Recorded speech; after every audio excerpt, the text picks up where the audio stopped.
ರಕ್ಷಣೆಯನ್ನ ನಿರ್ಲಕ್ಷಿಸಬೇಡಿರಿ. ರಕ್ಷಣೆಯನ್ನ ನಿರ್ಲಕ್ಷಣೆ ಮಾಡುತ್ತ ನಾವು ರಕ್ಷಿಸಲ್ಪಟ್ಟವರು, ನಮ್ಮ ರಕ್ಷಣೆಗೋಸ್ಕರವಾಗಿ ಕರ್ತನಾದ ಯೇಸು ಕ್ರಿಸ್ತನು ಕಲವರ ಶಿಲುಬೆಯಲ್ಲಿ ರಕ್ತವನ್ನು ಸುರಿಸಲ್ಪಟ್ಟನು, ಆತನ ಅಂಗೀಕಾರ ಮಾಡಿಕೊಂಡಿದ್ದೇವೆ ಎಂಬುದನ್ನ ಮರೆತು ಹೋಗುವಂತವರಿಗೂ ಮತ್ತು ಅವಿಧೇಯರಾಗಿ ಸರಿಯಾದ ಒಂದು ಸ್ಥಿತಿ, ದೃಢತೆ ಇಲ್ಲದೆ ನಂಬಿಕೆ ಇಲ್ಲದವರಾಗಿ ಇನ್ನೂ ತಮ್ಮ ಒಂದು ಶಾರೀರಿಕವಾಗಿರುವ ಬಿಡುಗಡೆಗೋಸ್ಕರವಾಗಿ ಪ್ರಪಂಚದಲ್ಲಿ ನೋಡುತ್ತೇವೆ. ಅನೇಕ ದೇವರ ಮಕ್ಕಳಾಗಿ ದೇವರ ಸನ್ನಿಧಿಗೆ ಬಂದು ಏನಾದರೂ ಕಷ್ಟಗಳು, ಕುಂದುಕೊರತೆಗಳು ಎದುರಾದಾಗ ಆ ನಂಬಿಕೆಯನ್ನ ಬಿಟ್ಟು ಅಲ್ಲಿ ತಿರುಗಾಡುವಂತ ಅತ್ತ ಇತ್ತ ಕೇವಲ ಶಾರೀರಿಕವಾಗಿರುವ ಬಿಡುಗಡೆಗೋಸ್ಕರವಾಗಿ ಅನೇಕ ರೀತಿಯ ತಿರುಗಾಡುವಂತ ಒಂದು ಸ್ಥಿತಿ, ತಂತ್ರ ಮಂತ್ರಗಳಿಗೋಸ್ಕರವಾಗಿ ಇದನ್ನು ನೋಡ್ತೇವೆ ಪ್ರೇರೆ. ಮತ್ತು ಅನೇಕರು ಬಿದ್ದು ಹೋಗಿದ್ದಾರೆ. ಬಿದ್ದು ಹೋಗಬೇಡಿರಿ ಎಂಬುದಾಗಿ ನೋಡ್ತಾ ಇದ್ದೇವೆ. ಪ್ರಾಮುಖ್ಯವಾಗಿ 4 ಮತ್ತು 5ನೇ ಎಚ್ಚರಿಕೆ ಗ್ರಂಥಕರ್ತನು ಅಂದಿನ ಯೆಹೂದ್ಯರಿಗೂ ಮತ್ತು ಇಂದು ದೇವರ ಮಕ್ಕಳಾಗಿ ಕರೆಯಲ್ಪಟ್ಟಂತ ನಾವು ಸಹ ಕಲಿತುಕೊಳ್ಳುವಂಥದ್ದು, ಹೊಸ ಒಡಂಬಡಿಕೆಯನ್ನು ತಿರಸ್ಕರಿಸಬೇಡಿರಿ ಎಂಬುದಾಗಿ 4ನೇ ಒಂದು ಎಚ್ಚರಿಕೆ. ಅದು ಇಬ್ರಿಯ ಪತ್ರಿಕೆ 10ನೇ ಅಧ್ಯಾಯ 26ರಿಂದ 31 ತನಕ ನಾವು ಕಾಣ್ತೇವೆ. 5ನೇ ಎಚ್ಚರಿಕೆ, ಹೊಸ ಒಡಂಬಡಿಕೆಯನ್ನು ಕೊಟ್ಟಿರುವ ದೇವರ ಮಾತನ್ನ ಕೇಳಿಸಿಕೊಳ್ಳಲು ತಿರಸ್ಕರಿಸಬೇಡಿರಿ. ಹೊಸ ಒಡಂಬಡಿಕೆ ನಮ್ಮ ಕೈಗಳಲ್ಲಿರುವಂಥದ್ದು ಸತ್ಯವೇದ, ಪರಿಶುದ್ಧ ಗ್ರಂಥವು, ಬೈಬಲ್. ಅದರಲ್ಲಿ ಹಳೆ ಒಡಂಬಡಿಕೆ, ಹೊಸ ಒಡಂಬಡಿಕೆ, 2 ಭಾಗವನ್ನು ನೋಡ್ತೇವೆ. ಹಳೆ ಒಡಂಬಡಿಕೆ ಚರಿತ್ರೆಯಲ್ಲಿ ಪ್ರಾರಂಭದಿಂದ ಆದಿಕಾಂಡದಿಂದ ಮಲಕಿಯ ತನಕ ಚರಿತ್ರೆ ಮತ್ತು ಅನೇಕ ಇಸ್ರೇಲ್ ಜನರು ಮತ್ತು ಅನೇಕರು ಮಾಡಿದಂತಹ ಪಾಪ ಕೃತ್ಯಗಳು, ಅದಕ್ಕೆ ಪರಿಹಾರ, ಇದೆಲ್ಲವನ್ನು ಗಮನಿಸುತ್ತಾ ನಾವು ನೋಡುವಾಗ ಹೊಸ ಒಡಂಬಡಿಕೆಯಲ್ಲಿ ಮಧ್ಯಸ್ಥನಾಗಿರುವ ಕರ್ತನಾದ ಯೇಸು ಕ್ರಿಸ್ತನು ಹೊಸ ಒಡಂಬಡಿಕೆ ಎಂಬುದಾಗಿ ನೋಡುವಾಗ ಈ ಪ್ರಾರಂಭದಲ್ಲಿ ಮತ್ತಾಯನ ಸುವಾರ್ತೆಯಿಂದ ಕೇಳಿಸಿಕೊಳ್ಳುವಾಗ ಆ ಹೊಸ ಒಡಂಬಡಿಕೆಯ ಒಂದು ಒಪ್ಪಂದದಲ್ಲಿ ಇರುವಂತ ನಾವುಗಳು ಹೇಗೆ ಜೀವಿಸಬೇಕು, ಕರ್ತನನ್ನು ಹೇಗೆ ಘನಪಡಿಸಬೇಕು, ನಮ್ಮ ಆತ್ಮಿಕ ಜೀವಿತವನ್ನು ಬಲಗೊಳಿಸಲು ಬೇಕಾಗಿರುವಂತ ಎಲ್ಲ ರೀತಿಯ ಪಾಠಗಳನ್ನು, ಕ್ರಮಗಳನ್ನು ಪ್ರತಿಯೊಂದು ಗ್ರಂಥದಲ್ಲಿ ದೇವರಾತ್ಮನು ತಿಳಿಪಡಿಸಿದ್ದಾನೆ. ಮತ್ತು ಪೌಲನು ಬರೆಯಲ್ಪಟ್ಟಂತ 14 ಪತ್ರಿಕೆಗಳಲ್ಲಿ ಸಭೆಯ ಸಿದ್ಧಾಂತಗಳು, ಸಭೆಯ ಒಂದು ಸಹವಾಸ, ಆ ಸಭೆಗಳಿಗೆ ಆತನು ಬರೆಯುವಾಗ ಪ್ರೇರೆ ರೋಮಪುರದ ಪತ್ರಿಕೆಯಿಂದ ಇಬ್ರಿಯರ ಪತ್ರಿಕೆ ತನಕ ಅಲ್ಲಿ ಸಭೆಗಳನ್ನು ಗುರುತಿಸಿ ಹೇಳ್ತಾನೆ. ಸಭೆಯಲ್ಲಿ ಪ್ರೀತಿ ಕಡಿಮೆಯಾಗಿದೆ, ಕೊಡುವಂಥದ್ದು ಕಡಿಮೆಯಾಗಿದೆ, ಸಭೆಗಳ ಜಾರತ್ವ, ಎಲ್ಲ ವಿಷಯಗಳನ್ನು ಬರೆಯಲ್ಪಟ್ಟಂತ ಉದ್ದೇಶ ಆತ್ಮಿಕವಾಗಿ ಬೆಳೆಯಬೇಕೆಂಬುದಕ್ಕೋಸ್ಕರವಾಗಿ. ಆದ್ದರಿಂದ ಈ ಪತ್ರಿಕೆಯನ್ನು ಅಥವಾ ಈ ಗ್ರಂಥವನ್ನು ಬರೆಯಲ್ಪಟ್ಟಂತ ಆ ಗ್ರಂಥಕರ್ತನು 18ನೇ ವಾಕ್ಯವನ್ನು ನೋಡುವಾಗ, ನೀವು ಮುಟ್ಟುವುದಕ್ಕೆ ಸಾಧ್ಯವಾದಂತ ಮತ್ತು ಬೆಂಕಿ ಹತ್ತಿದ ಬೆಟ್ಟಕ್ಕೂ, ಮೋಡದ ಮೊಬ್ಬಿಗೂ, ಕತ್ತಲೆಗೂ, ಬಿರುಗಾಳಿಗೂ, ತುತ್ತೂರಿಯ ಧ್ವನಿಗೂ, ಮಾತುಗಳ ಶಬ್ದಕ್ಕೆ ಬಂದವರಲ್ಲ. ಯಾಕೆಂದ್ರೆ ಆ ಶಬ್ದವನ್ನು ಕೇಳಿದವರು ತಮಗೆ ಇನ್ನೂ ಒಂದು ಮಾತನ್ನು ಹೇಳ್ಬಂದು ಬೇಡಿಕೊಂಡೆಂಬುದಾಗಿ ನೋಡ್ತೇವೆ ಪ್ರೇರೆ. ಅದರ ಒಂದು ಬೆಟ್ಟಕ್ಕೆ ಹೋಗಬೇಕೆಂಬ ಆಸೆ ಇದ್ದರೆ ಚಿಯೋನ್ ಬೆಟ್ಟ ಎಂಬುದಾಗಿ ನೋಡ್ತೇವೆ. ಚಿಯೋನ್ ಪರ್ವತ ಹತ್ತಿರ ಹೋಗುವಂತವರು ಅವರಿಗೆ ಬಹಳಷ್ಟು ವಿಧಿಗಳಿದ್ವು, ಹೋಗುವಂತ ಆಸೆ ಇತ್ತು. ಹಾಗಾದ್ರೆ ಪ್ರೇರೆ ಹಳೆ ಒಡಂಬಡಿಕೆಯವರೊಂದು ಆಸೆ ಎಲ್ಲವನ್ನ ನಾವು ಗಮನಿಸುವಾಗ, ಆದರೆ ಮೋಸೆ ಬಗ್ಗೆ ಇಲ್ಲಿ ಮಾತಾಡುತ್ತಾ ಇಲ್ಲಿ 22ನೇ ವಾಕ್ಯ, ಆದರೆ ನೀವು ಎಂಬುದಾಗಿ ಇಲ್ಲಿ ಅಲ್ಲಿ ಸೇರಿಸಿದ್ದನ್ನು ಗಮನಿಸ್ತಾ ಇರ್ತೇವೆ. ಹಳೆ ಒಡಂಬಡಿಕೆ ಒಂದು ಚಿಯೋನ್ ಬೆಟ್ಟಕ್ಕೆ ಅಥವಾ ದೇವರ ಪರಿಶುದ್ಧ ಆಲಯಕ್ಕೆ ಅಥವಾ ದೇವರ ಆಲಯದಲ್ಲಿರುವಂತ ಒಂದು ಸ್ಥಳಗಳು, ಅತಿ ಪರಿಶುದ್ಧವಾದ ಸ್ಥಳ ಮತ್ತು ಹೊರಗಡೆ ಇರುವಂತ ಒಂದು ಸ್ಥಳಗಳನ್ನು ನಾವು ಗಮನಿಸ್ತೇವೆ. ಅಂದಿನ ಭಕ್ತರು ಬಲಿಪೀಠದ ಮುಂದೆ ಬರುವುದಕ್ಕೆ ಅನೇಕ ನಿಯಮಗಳಿದ್ದವು ಪ್ರೇರೆ. ಆಗ ಯಾಜಕರು ಮಾತ್ರ ಒಳಗಡೆ ಹೋಗ್ಬೇಕಾಗಿತ್ತು. ಈಗಲಾದರೂ ಯಾಕಂದ್ರೆ ಇಲ್ಲಿ ನೋಡುವಂತ ಇದನ್ನ ನಾನು ಓದುವಾಗ 22ನೇ ವಾಕ್ಯದಿಂದ 24ನೇ ವಾಕ್ಯದ ತನಕ ಗಮನಿಸುವಾಗ ಪ್ರೇರೆ ಅಲ್ಲಿ ಬರೆಯಲ್ಪಟ್ಟಂತ 7 ವಿಷಯಗಳು ಅಥವಾ 7 ಸ್ಥಳಗಳು ಅಥವಾ 7 ದೇವರನ್ನು ಕೊಟ್ಟಿರುವಂತ 7 ಅಲ್ಲಿ ನೋಡ್ತೇವೆ ಪ್ರೇರೆ. ಸುಮಾರು 8 ಇದನ್ನ ನೋಡುವಾಗ 8 ವಿಷಯಗಳು. ನಾವ್ ಯಾರಾಗಿದ್ದೇವೆ, ನಾವ್ ಎಲ್ಲಿದ್ದೇವೆ, ನಮಗಿರುವಂತ ಸ್ಥಾನಮಾನಗಳು ಏನೆಂಬುದಕ್ಕೋಸ್ಕರವಾಗಿ ಬಹಳ ಸ್ಪಷ್ಟವಾಗಿ ವಿವರಿಸಲ್ಪಟ್ಟಂತ ಮಾತುಗಳನ್ನ, ಪದಗಳನ್ನ ಇಲ್ಲಿ ಗಮನಿಸ್ತೇವೆ. ಇಲ್ಲಿ ನೋಡುವಾಗ, ಆದರೆ ನೀವು ಎಂಬುದಾಗಿ ಬರೆಯಲ್ಪಟ್ಟ ಗ್ರಂಥಕರ್ತನು ನಾವು ಎಲ್ಲಿದ್ದೇವೆ ಅಥವಾ ನಾವು ಯಾರಾಗಿದ್ದೇವೆ, ನಮಗಿರುವಂತಹ ಸ್ಥಾನಮಾನಗಳು, ನಮಗಿರುವಂತ ಒಂದು ಪ್ರಾಧಾನ್ಯತೆ. ಹಳೆ ಒಡಂಬಡಿಕೆಯಿರುವಂತ ಭಕ್ತರು ದೇವರ ಆಲಯದಲ್ಲಿ ಅತಿ ಪರಿಶುದ್ಧವಾದ ಸ್ಥಳಕ್ಕೆ ಹೋದಕ್ಕೋಸ್ಕರವಾಗಿ ಇಷ್ಟಪಟ್ಟರು. ಇನ್ನು ಅನೇಕ ದೇವರ ಮಾತುಗಳನ್ನು ಕೇಳಿಸಿಕೊಳ್ಳಬೇಕೆಂಬ ಆಸೆ ಇದ್ದರು, ದೇವರು ಕೇಳಿಸಿಕೊಳ್ಳೋದಕ್ಕೆ ಆಗುದಿಲ್ಲ ಎಂಬುದಾಗಿ ನೋಡ್ತಾ ಇರ್ತೇವೆ. ಆದರೆ ನೀವು ಎಂಬುದಾಗಿ ಯಾರಾಗಿದ್ದು ನೋಡುವಾಗ ಚಿಯೋನ್ ಪರ್ವತಕ್ಕೂ ಅಲ್ಲಿ ಗಮನಿಸುವಾಗ ಚಿಯೋನ್ ಪರ್ವತಕ್ಕೆ ನಾವು ಬಂದಿದ್ದೇವೆ ಎಂಬುದಾಗಿ ನಾವು ಗಮನಿಸ್ತೇವೆ. ಮತ್ತು ನೋಡುವಾಗ ಜೀವ ಸ್ವರೂಪನಾದ ದೇವರ ಪಟ್ಟಣವಾಗಿರುವ ಪರಲೋಕದ ಯೆರೂಸಲೇಮಿಗೂ ಚಿಯೋನ್ ಪರ್ವತಕ್ಕೆ ನಾವು ಬಂದಿದ್ದೇವೆ, ಅದನ್ನು ಪಡೆದುಕೊಂಡಿದ್ದೇವೆ. ಪಟ್ಟಣವಾಗಿರುವ ಯೆರೂಸಲೇಮು, ಉತ್ಸವದಲ್ಲಿ ಕೂಡಿರುವ ಕೋಟಾನುಕೋಟಿ ದೇವದೂತರ ಬಳಿಗೂ ನೋಡ್ತಾ ಇದ್ದೇವೆ. ದೇವರ ಸಭೆ ಸಹವಾಸ ಏನೆಂಬುದಾಗಿ ಕೋಟಾನುಕೋಟಿ ದೇವದೂತರ ಬಳಿಗೂ, ಪರಲೋಕದಲ್ಲಿ ಹೆಸರು ಬರೆಸಿಕೊಂಡಿರುವ ಚೊಚ್ಚಲ ಮಕ್ಕಳ ಸಭೆಗೂ, ಎಲ್ಲರಿಗೆ ನ್ಯಾಯಾಧಿಪತಿಯಾಗಿರುವ ದೇವರ ಬಳಿಗೂ, ಸಿದ್ಧಿಗೆ ಬಂದಿರುವ ನೀತಿವಂತರ ಆತ್ಮಗಳ ಬಳಿಗೂ, ಬಸವರ ಮಧ್ಯಸ್ಥನಾಗಿರುವ ಯೇಸುವಿನ ಬಳಿಗೂ, ಎಬೇಲನ ರಕ್ತಕ್ಕಿಂತ ಹಿತಕರವಾಗಿರುವ ಮಾತಾಡೋ ಪ್ರೋಕ್ಷಣ ರಕ್ತದ ಬಳಿಗೂ ಬಂದಿದ್ದೀರಿ ಎಂಬುದಾಗಿ ನಾವು ಗಮನಿಸ್ತಾ ಇದ್ದೇವೆ. ನಾವೆಲ್ಲಿದ್ದೇವೆ ಎಂಬುದಾಗಿ ನೋಡುವಾಗ ಈ ಒಂದು 8 ವಿಷಯಗಳನ್ನ ನಾವು ಗಮನಿಸ್ತಾ ಇದ್ದೇವೆ. ಬಹಳ ಸ್ಪಷ್ಟವಾದ, ಶ್ರೇಷ್ಠವಾದ, ನಮ್ಮನ್ನ ಬಲಪಡಿಸುವಂಥದ್ದು. ನಾವೆಲ್ಲಿದ್ದೇವೆ ಇಲ್ಲಿ ನೋಡುವಂಥದ್ದು, ನಮ್ಮನ್ನ ಪರೀಕ್ಷೆ ಮಾಡಿಕೊಳ್ಳುವಂಥದ್ದು. ನಾವು ಯಾರಾಗಿದ್ದೇವೆ ಎಂಬುದಾಗಿ ನಮ್ಮನ್ನ ಮತ್ತೊಮ್ಮೆ ನಮ್ಮ ಸ್ಥಿತಿಗತಿಗಳನ್ನ ನಾವು ಮತ್ತೊಮ್ಮೆ ಮೆಲುಕು ಹಾಕೋದಕ್ಕೋಸ್ಕರವಾಗಿ ಬೇರೆ ಉತ್ತಮವಾದ ಮಾತುಗಳನ್ನಲ್ಲಿ ನಾವು ಗಮನಿಸ್ತಾ ಇದ್ದೇವೆ. ಎಷ್ಟೊಂದು ಸುಂದರವಾದಂತಹ ಮಾತುಗಳು ನಮ್ಮ ಸ್ಥಾನ ಮಾನಗಳನ್ನ ಮತ್ತೊಮ್ಮೆ ಗುರುತಿಸುವಂಥದ್ದು. ಯಾಕಂದ್ರೆ ಈಗಾಗಲೇ ನಾವು ಹೇಳ್ತಾ ಇದ್ದೆವು, ಅನೇಕ ದೇವಜನರು, ಸಭಾ ಹಿರಿಯರುಗಳು, ದೇವರ ಸೇವಕರುಗಳು, ದೇವರ ಮಕ್ಕಳೆಂಬುದಾಗಿ ಹೇಳಿಸಿಕೊಳ್ಳುವಂಥವ್ರು ಸಮಯವನ್ನ, ದಿನಗಳನ್ನ ಮರೆತು ಹೋಗುವಂಥದ್ದು. ಈಗ ನೋಡುವಾಗ ನಾಳೆ ಕರ್ತನಾದ ಯೇಸು ಕ್ರಿಸ್ತನು ಕರ್ತನ ಚಿತ್ತವಾದ ನಾವೆಲ್ಲರೂ ನಾಳೆ ಆ ಬಲಿಪೀಠದ ಮುಂದೆ ಅಥವಾ ಯಜ್ಞವೇದಿಯ ಬಳಿಗೆ ಅಥವಾ ಸಭೆ ಸಹವಾಸಕ್ಕೆ ಬರುವಾಗ ಯಾಕೆ ಬರುತ್ತೆ ಎಂಬುದಾಗಿ ಸಹ ಮರೆತು ಹೋಗ್ತಾರೆ. ಏನು ಭಾನುವಾರ ಚರ್ಚ್ಗೆ ಹೋಗ್ಬೇಕು, ಸಭೆಗೆ ನಾವು ಯಾಕೆ ಹೋಗುತ್ತಿದ್ದೇವೆ ಎಂಬುದಾಗಿ ಇದರಲ್ಲೇ ಬರೆಯಲ್ಪಟ್ಟಿದೆ.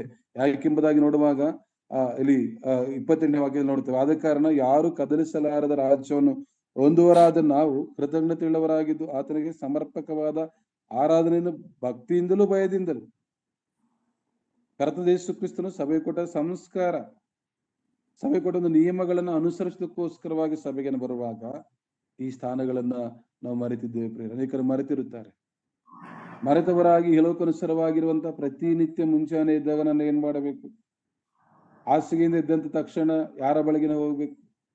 ದೇವರ ಪಾದ ಸನ್ನಿಧಿಯಲ್ಲಿ ದೇವರಿಗೆ ಸ್ತೋತ್ರ ಮಾಡುವಂಥದ್ದು, ಪ್ರಾರ್ಥನೆ ಮಾಡುವಂಥದ್ದು, ವಾಕ್ಯ ಧ್ಯಾನ ಮಾಡುವಂಥದ್ದು. ಯಾಕೆಂದ್ರೆ ನಾವು ದೇವರ ಮಕ್ಕಳು ಇದನ್ನು ಉಳಿದಿದ್ದೇವೆ. ಆತನ ಕೃಪೆ, ಆತನಿಗೆ ಸ್ತುತಿಯಜ್ಞವನ್ನೇ ಆತನಿಗೆ ಸಮರ್ಪಿಸಿರಿ ಎಂಬುದಾಗಿ ನೋಡ್ತೇವೆ ಪ್ರೇರೆ. ಆ ದೇವರು ಮಾಡಿದ ಮೇಲುಗಳಿಗೋಸ್ಕರವಾಗಿ. ಯಾಕೆಂದ್ರೆ ನಾವು ಎಲ್ಲಿದ್ದೇವೆ, ಈ ಒಂದು ಸ್ಥಾನಗಳು, ನಾವು ಯಾರಾಗಿದ್ದೀವಿ, ಈ ಭೂಲೋಕದಲ್ಲಿ ಜೀವಿಸುತ್ತಿರುವ ನಾವುಗಳು ದೇವರ ಮಕ್ಕಳೆಂಬ ಬಿರುದನ್ನು ಪಡೆದುಕೊಂಡಂತವರು, ದೇವರ ಮಕ್ಕಳ ಎಂಬ ಹೆಸರನ್ನು ಪಡೆದುಕೊಂಡಂತವರು, ದೇವರ ಮಕ್ಕಳಾಗಿ ಆರಿಸಲ್ಪಟ್ಟವರು, ಕರೆಯಲ್ಪಟ್ಟವರೆಂಬುದಾಗಿ ತಿಳಿದುಕೊಂಡಂತವರು. ಈಗೋ ನಾವು ಮೇಲ್ಗಡೆ ನೋಡುವಂತ ಒಂದು ಶಬ್ದಕ್ಕೂ ಅಲ್ಲಿ ನೋಡ್ತೇವೆ ಬಹಳ ಸ್ಪಷ್ಟವಾಗಿ ಆ ಶಬ್ದವನ್ನು ಕೇಳಿದವರು ತಮಗೆ ಇನ್ನೂ ಒಂದು ಮಾತನ್ನ ಹೇಳಬಾರ್ದು ಬೇಡಿಕೊಂಡ್ರೆಂಬುದಾಗಿ ಇಲ್ಲಿ ನೋಡ್ತೇವೆ. ಕೆಳಗಡೆ ನೋಡುವಾಗ ನೋಡ್ತೇವೆ ಪ್ರೇರೆ, ಎಂಬುದಾಗಿ ಶಬ್ದಕ್ಕೆ ಬಂದವರಲ್ಲ ಎಂಬುದಾಗಿ ಪ್ರೇರೆ. ಮತ್ತು ಎಲ್ಲಿಗೆ ಬಂದಿದ್ದೇವೆ? ಶ್ರೇಷ್ಠವಾದ ಮಹೋನ್ನತನಾದ ಯೇಸು ಕ್ರಿಸ್ತನ ಹೆಸರಿನಲ್ಲಿ, ಆತನ ನಾಮದಲ್ಲಿ ಕರೆಯಲ್ಪಟ್ಟಂತವರು. ಈ ಒಂದು ವಿಷಯಗಳನ್ನು ನಾವು ಕಲಿಯುವಾಗ ಪ್ರೇರೆ, ಯೆಶಾಯನ ಪ್ರವಾದನೆ ಗ್ರಂಥದ 51ನೇ ಅಧ್ಯಾಯದ 11ನೇ ವಾಕ್ಯ ಹೀಗೆ ಬರೆಯಲ್ಪಟ್ಟಿದೆ. ಯೆಶಾಯನ ಪ್ರವಾದನೆ ಗ್ರಂಥ 51ನೇ ಅಧ್ಯಾಯದ 11ನೇ ವಾಕ್ಯ ಹೀಗೆ ಬರೆಯಲ್ಪಟ್ಟಿದೆ. ನಾವು ನೋಡುವಾಗ, ಯೆಹೋವನು ವಿಮೋಚಿಸಿದವರು ಹಿಂದಿರುಗಿ ಶಾಶ್ವತ ಸಂತೋಷವೆಂಬ ಕಿರೀಟವನ್ನು ಧರಿಸಿಕೊಂಡು ಉತ್ಸಾಹ ಧ್ವನಿಯೊಡನೆ ಶಿವನಿಗೆ ಸೇರುವರು, ಹರ್ಷಾನಂದನಗಳನ್ನ ಅನುಭವಿಸುವರು, ಮೊರೆಯು ಕರೆಕರೆಯು ತೊಲಗಿ ಹೋಗು ಎಂಬುದಾಗಿ ನೋಡುತ್ತೇವೆ. ನಾವ್ ಯಾರಾಗಿದ್ದೇವೆ? ಯೆಹೋವನು ವಿಮೋಚಿಸಿದವರು, ದೇವರಿಂದ ಬಿಡುಗಡೆ ಹೊಂದಂತ ಓದಿದವರು ಎಂಬುದಾಗಿ ನಾವು ನೋಡ್ತೇವೆ ಪ್ರೇರೆ. ವಿಮೋಚಿಸಲ್ಪಟ್ಟಂತವರು ಯಾವುದನ್ನು ಧರಿಸಿಕೊಂಡು? ಶಾಶ್ವತ ಸಂತೋಷವೆಂಬ ಕಿರೀಟವನ್ನು ಧರಿಸಿಕೊಂಡು ಎಂಬುದಾಗಿ ನೋಡ್ತೇವೆ. ಹೇಗೆ ಬರುವಂತದ್ದು? ಉತ್ಸಾಹ ಧ್ವನಿಯೊಡನೆ. ಯಾಕಂದ್ರೆ ಇನ್ನಲ್ಲಿ ತೊಲಗಿ ಹೋಗು ಎಂಬುದಾಗಿ ನಾವು ಗಮನಿಸ್ತೇವೆ ಪ್ರೇರೆ. ನಾವು ಗಮನಿಸುವಂತದ್ದು ನಾವು ಯಾರು? ನಾವು ಕರೆಯಲ್ಪಟ್ಟವರೆಂಬುದಾಗಿ ಭಕ್ತನಾಗಿರುವ ಪೌಲನು ಅನೇಕ ಸರ್ ನೋಡುವಾಗ ಎಫೆಸದ ಪತ್ರಿಕೆಯ 1ನೇ ಅಧ್ಯಾಯ 4ನೇ ವಾಕ್ಯ ಹೇಳುತ್ತದೆ, ಜಗತ್ ಉತ್ಪತ್ತಿಗಿಂತ ಮುಂಚೆ ಕ್ರಿಸ್ತನ ಆರಿಸಲ್ಪಟ್ಟರು. ಅವ್ರು ಎಲ್ಲಿಗೆ ಬಂದಿದ್ದಾರೆ? ಪ್ರೇರಿದನ್ನು ಮರೆತು ಹೋಗದೆ ತಮ್ಮನ್ನು ನಾವು ಪರೀಕ್ಷೆ ಮಾಡಿಕೊಂಡು ತಮ್ಮನ್ನು ತಾವು ದೇವರ ಮುಂದೆ ತಗ್ಗಿಸಿಕೊಂಡವರಾಗಿ ತಮ್ಮ ಸ್ಥಾನಮಾನಗಳನ್ನ ನಾವು ಯಾರೆಂಬುದಾಗಿ ನೆನೆಸಿಕೊಂಡು ದೇವರ ಸನ್ನಿಧಿಗೆ ಬರಬೇಕೆಂಬುದಾಗಿ ಮೊದಲದಾಗಿ ಚಿಯೋನ್ ಪರ್ವತಕ್ಕೂ ಅಥವಾ ಚೊಚ್ಚಲ ಮಕ್ಕಳ ಸಭೆಗೂ ಬರೆಯಲ್ಪಟ್ಟಂತ 8 ವಿಷಯಗಳು. ಈ 8 ವಿಷಯಗಳು ಯಾರಿಗೆ ಕೊಡಲ್ಪಟ್ಟ ಎಂಬುದಾಗಿ ನೋಡುವಾಗ, ಯೆಹೋವನು ವಿಮೋಚಿಸಿದವರು, ಆತನಿಂದ ನಾವು ಮುಂದೆ ನೋಡ್ತೇವೆ ಕರೆಯಲ್ಪಟ್ಟವರು, ಆರಿಸಲ್ಪಟ್ಟವರು. ಈಗಾಗಲೇ ಹೇಳಿದಾಗ ಜಗತ್ತು ಉತ್ಪತ್ತಿಗಿಂತ ಮುಂಚೆ ಆರಿಸಲ್ಪಟ್ಟವರು ಎಂಬುದಾಗಿ ನೋಡ್ತೇವಲ್ಲ ಪ್ರೇರೆ, ಅಂತವರು ಆತನ ಬಳಿಗೆ ಬಂದಿದ್ದಾರೆ ಎಂಬುದಾಗಿ ನೋಡ್ತೇವೆ. ಎಲ್ಲಿಗೆ ನಾವು ಬಂದೆಂಬುದಾಗಿ ಗಮನಿಸಿ. ಇಲ್ಲಿ ಈ ವಿಷಯಗಳನ್ನ ನಾವು ಜ್ಞಾಪಕ ಮಾಡಿಕೊಡುವಾಗ, ಜೀವ ಸ್ವರೂಪನಾದ ದೇವರ ಪಟ್ಟಣವಾಗಿ ಯೆರೂಸಲೇಮಿಗೆ ಎಂಬುದಾಗಿ ನೋಡ್ತೇವೆ. ಪರಲೋಕದ ಯೆರೂಸಲೇಮ್, ಎಂಬುದಾಗಿ ನೋಡುವ ಪ್ರೇರೆ ಭೂಲೋಕದಲ್ಲಿ ಸಭೆ ಸಹವಾಸದಲ್ಲಿ ಕೂಡಿ ಬರುವಾಗ ಆ ಸಭೆಯಲ್ಲಿ ಸೇರಿ ಬರುವಂತ ದೇವಜನರ ಒಂದು ಪ್ರೀತಿಯನ್ನ ಅನ್ಯೋನ್ಯತೆಯನ್ನು ಪಡೆದುಕೊಳ್ಳುವಾಗ ಮತ್ತು ಇಲ್ಲಿ ದೇವರಿಗೆ ನಾವು ಸಲ್ಲಿಸುವಂತಹ ಸ್ತುತಿ ಯಜ್ಞಗಳು ಸ್ತೋತ್ರ ಗಾನಗಳು ಸಭೆಯಾಗಿ ನಾವು ಕೂಡಿ ಬಂದು ಆಡುವಂತ ಹಾಡು ಓದುವಂತ ವಾಕ್ಯ ಕೇಳಿಸಿಕೊಳ್ಳುವಂಥದ್ದು ಧ್ಯಾನ ಮಾಡಿ ಇದೆಲ್ಲವನ್ನು ನೋಡುವಾಗ ಒಂದು ಪರಲೋಕದ ಎರಡನೇ ಪರಲೋಕವನ್ನ ಆ ಪರಲೋಕದ ಆ ಒಂದು ಆನಂದವನ್ನ ಆ ಸಂತೋಷವನ್ನ ಭೂಲೋಕದಲ್ಲಿರುವಾಗ ಇಲ್ಲಿ ಚೊಚ್ಚಲ ಮಕ್ಕಳ ಸಭೆಗೆ ಎಂಬುದಾಗಿ ನೋಡ್ತೇವೆ. ಈ ಮಾತು ಗಮನಿಸುವ ಚೊಚ್ಚಲ ಮಕ್ಕಳು ಅಂದ್ರೆ ಆ ಹಸುಗೂಸುಗಳು, ಆ ಮಕ್ಕಳಿಗೆ ಯಾವುದೇ ರೀತಿಯ ಏನೂ ಇರುದಿಲ್ಲ, ಮಕ್ಕಳಂತ ಆಗದೆ ಹೋದ್ರೆ ಸ್ವಾಮಿ ಒಂದು ಮಾತು. ಅಂತಹ ಸಭೆಗೆ ಅಂದ್ರೆ ಎಲ್ಲಾ ನೀತಿಯು ಪರಿಶುದ್ಧತೆಯು ಭಯಭಕ್ತಿಯು ನೀತಿಯು ಇರುವಂತ ಚೊಚ್ಚಲ ಮಕ್ಕಳ ಸಭೆಗೂ ಮತ್ತೆ ಎಲ್ಲಿಗೆ ನಾವು ಬಂದಿದ್ದೇವೆ, ಎಲ್ಲರಿಗೂ ನ್ಯಾಯಾಧಿಪತಿಯಾಗಿರುವ ದೇವರ ಬಳಿಗೆ, ಸಿದ್ಧಿಗೆ ಬಂದ್ರೆ ನೀತಿವಂತರ ಆತ್ಮಗಳ ಬಳಿಗೆ, ಪ್ರಾಮುಖ್ಯವಾಗಿ ನೋಡುವಾಗ ಪ್ರೇರೆ ಹೊಸ ಒಡಂಬಡಿಕೆಗೆ ಮಧ್ಯಸ್ಥನ ಆಗಿರುವ ಯೇಸುವಿನ ಬಳಿಗೆ ಎಂಬುದಾಗಿ ನೋಡುತ್ತೇವೆ. ಎಲ್ಲಿಗೆ ನಾವು ಬಂದಿದ್ದೇವೆ ಎಂಬುದಾಗಿ ನೋಡುವಾಗ ಪ್ರೇರೆ ಯೇಸು ಕ್ರಿಸ್ತನ ಬಳಿಗೆ ನಾವು ಬಂದಿದ್ದೇವೆ. ಬಂದಿರುವಾಗ ಏನ್ ಮಾಡುತ್ತಿದ್ದೇನೆ, ಮತ್ತಾಯನ ಸುವಾರ್ತೆ 26ನೇ ಅಧ್ಯಾಯ 26ನೇ ವಾಕ್ಯನ ಗಮನಿಸ್ತೇವೆ. ತನ್ನ ದೇಹವನ್ನು ತೆಗೆದುಕೊಂಡು ಆಶೀರ್ವಾದ ಮಾಡಿ ಮುರಿದು ಕೊಟ್ಟಂತ ಅಮೂಲ್ಯವಾದ ಕ್ರಿಸ್ತನ ಅದು ಆರಾಧನೆ ಕೂಡಿ ಬರುವಾಗ ನಾವೆಲ್ಲಿದ್ದೇವೆ, ನಾವು ತೆಗೆದುಕೊಳ್ಳುವಂಥದ್ದು ಯಾವುದು, ಮುರಿಯಲ್ಪಟ್ಟಂತ ದೇಹ. ಹೌದು ಪ್ರೇರೆ, ಒಂದು ಈ ದೇಹದ ಬಗ್ಗೆ ರೊಟ್ಟಿಯ ಬಗ್ಗೆ ನಾವು ತಿಳಿದುಕೊಳ್ಳಬೇಕಾದ್ರೆ ಅದನ್ನು ಗಮನಿಸುವಾಗ ಎಷ್ಟೋ ಶ್ರೇಷ್ಠವಾಗಿರುವಂಥದ್ದು. ಆ ಕಲ್ವರಿ ಶಿಲುಬೆಯಲ್ಲಿ ಸುಡಲ್ಪಟ್ಟ ಜಜ್ಜಲ್ಪಟ್ಟ ಹೊಸ ಒಡಂಬಡಿಕೆ ಮಧ್ಯಸ್ಥನಾಗಿರುವಂತ ಸಭೆಯು ಸಹವಾಸ ಎಂಬುದಾಗಿ ನೋಡುವಾಗ ಪ್ರೇರೆ, ಯಾಕಂದ್ರೆ ಈ ಸಭೆ ಈ ಭಾನುವಾರ ದೇವರ ಸಭೆ ಸಹವಾಸದಲ್ಲಿ ದೇವಜನರಾಗಿ ಕೂಡಿ ಬರುವಾಗ ಆ ಕರ್ತನ ಮೇಜು ವಿಷಯದಲ್ಲಿ ನಾವು ತಿಳಿದುಕೊಳ್ಳುವಾಗ ಇಂದಿಗೂ ಅನೇಕ ಸಲ ಹೇಳ್ತೇನೆ, ಒಂದು ವೇಳೆ ಬೇಸರವಾದರೂ ಅನೇಕರು ಆಗಬಹುದು. ಯಾಕಂದ್ರೆ ಸಭೆಯ ಒಂದು ವಿಷಯಗಳು ಪ್ರೇರೆ ನಮ್ಮ ಸಹೋದರ ಸಭೆಗಳಲ್ಲಿ ಇರುವಂತದ್ದು. ಸಹೋದರ ಸಭೆ ಎಂಬುದಾಗಿ ನೋಡುವಾಗ ಖಂಡಿತವಾಗಿ ವಾರದ ಮೊದಲನೇ ದಿನ ಅಥವಾ ಭಾನುವಾರ ಅಥವಾ ಆರಾಧನೆ ಆ ದಿನದಲ್ಲಿ ಖಂಡಿತವಾಗಿ ಸಭೆ ಎಂಬುದಾಗಿ ನೋಡುವಾಗ ಕರ್ತನ ಮೇಜು, ಕರ್ತನ ಯೇಸು ಕ್ರಿಸ್ತನ ಅಮೂಲ್ಯವಾದ ದೇಹ ರೊಟ್ಟಿಯಾಗಿ ಆ ದ್ರಾಕ್ಷರಸವನ್ನ ರಕ್ತವಾಗಿ ನಾವು ಪಾನ ಮಾಡುವಾಗ ಸೇವಿಸುವಾಗ ನಾವು ಅರ್ಥ ಮಾಡಿಕೊಳ್ಳುವಂಥದ್ದು ನಾವು ಎಲ್ಲಿದ್ದೇವೆ, ಅಮೂಲ್ಯವಾದ ಆ ಕಲ್ವರಿ ಶಿಲುಬೆ ಯಜ್ಞಾರ್ಪಣದ ಯೇಸು ಕ್ರಿಸ್ತನ ದೇಹವನ್ನ ತೆಗೆದುಕೊಳ್ಳುವಂತ ಸ್ಥಳ, ಪಡೆದುಕೊಳ್ಳುವಂತ ಸ್ಥಳಕ್ಕೆ ನಾವು ಬಂದಿದ್ದೇವೆ. ಆತನದನ್ನ ಆಶೀರ್ವಾದ ಮಾಡಿ ಕೊಟ್ಟರೆಂಬುದಾಗಿ ನಾವು ನೋಡ್ತೇವಲ್ಲ ಪ್ರೇರೆ. ಎಷ್ಟೊಂದು ಒಳ್ಳೆಯ ಮಾತುಗಳನ್ನ ನಾವು ನೋಡ್ತೇವೆ ಪ್ರೇರೆ, ಯಾಕೆಂದ್ರೆ ಅದನ್ನು ತೆಗೆದುಕೊಂಡು ತಿನ್ನಿರಿ ಎಂಬುದಾಗಿ ಸ್ತೋತ್ರ ಮಾಡಿ ಕೊಟ್ಟದ್ದು. ಹಾಗಾದ್ರೆ ಇವತ್ತು ಅನೇಕ ಸಭೆಗಳ ಸ್ಥಿತಿಗಳನ್ನು ಗಮನಿಸುವಾಗ ಎಷ್ಟೋ ಸಭೆಗಳಲ್ಲಿ ಇವತ್ತು ಕರ್ತನ ಮೇಜಿಗೆ ಪ್ರಾಧಾನ್ಯತೆ ಇಲ್ಲ. ಹಾಗಾದ್ರೆ ಯಾವುದನ್ನ ಬಿಟ್ಟಿದ್ದಾರೆ? ಕರ್ತನ ಯೇಸು ಕ್ರಿಸ್ತನ ಕೆಳಗಡೆ ನಾವು ನೋಡಿದಂತ ಒಳ್ಳೆ ಮಾತು ಹೊಸ ಒಡಂಬಡಿಕೆಗೆ ದೇವರು ಕೊಟ್ಟಂತ ಹೊಸ ಒಡಂಬಡಿಕೆ ಅನುಸಾರವಾಗಿ ದೇವರನ್ನ ಆರಾಧನೆ ಮಾಡುವಂತ ಆ ಒಂದು ಸಿದ್ಧಾಂತವನ್ನ, ಸಭೆಯ ಒಂದು ಕ್ರಮವನ್ನ, ಕರ್ತನ ಸಭೆ ಕೊಟ್ಟ ಸಂಸ್ಕಾರವನ್ನ ಮರೆತು ಬಿಟ್ಟವರಿಗೆ ಈ ಮಾತು ಪ್ರೇರೆ. ಯಾಕೆಂದ್ರೆ ಹೊಸ ಒಡಂಬಡಿಕೆಗೂ ಮಧ್ಯಸ್ಥನಾಗಿರುವ ಯೇಸುವಿನ ಬಳಿಗೆ, ಆ ಹೊಸ ಒಡಂಬಡಿಕೆಯಲ್ಲಿ ಆರಾಧನೆ ಕ್ರಮವಿದೆ ಪ್ರೇಮ. ಹೊಸ ಒಡಂಬಡಿಕೆಯಲ್ಲಿ ಒಂದು ಕ್ರಮವು ಬಂದಿದೆ ಎಂಬುದಾಗಿ ನೋಡುತ್ತೇವೆ.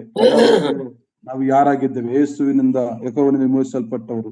ಎರಡನೇದಾಗಿ ನೋಡುವ ಕರ್ತನಾದ ಯೇಸು ಕ್ರಿಸ್ತನು ಅಪೊಸ್ತಲರ ಕೃತ್ಯಗಳು 2ನೇ ಅಧ್ಯಾಯದ 41ನೇ ವಾಕ್ಯವನ್ನ ಗಮನಿಸುವಾಗ, 2ನೇ ಅಧ್ಯಾಯದ 41ನೇ ವಾಕ್ಯವನ್ನ ನಾವು ನೋಡುವಾಗ ವಿಮೋಚಿಸಲ್ಪಟ್ಟವರು, ಇಲ್ಲಿ ನೋಡುವಾಗ ಅವನ ಮಾತಿಗೆ ಒಪ್ಪಿಕೊಂಡವರು ದೀಕ್ಷಾನ ಮಾಡಿಸಿಕೊಂಡ್ರು, ಅವನ ಮಾತಿಗೆ ಒಪ್ಪಿಕೊಂಡವರು ದೀಕ್ಷಾನ ಮಾಡಿಸಿಕೊಂಡ್ರು ಎಂಬುದಾಗಿ ನೋಡ್ತೇವೆ ಪ್ರೇರೆ.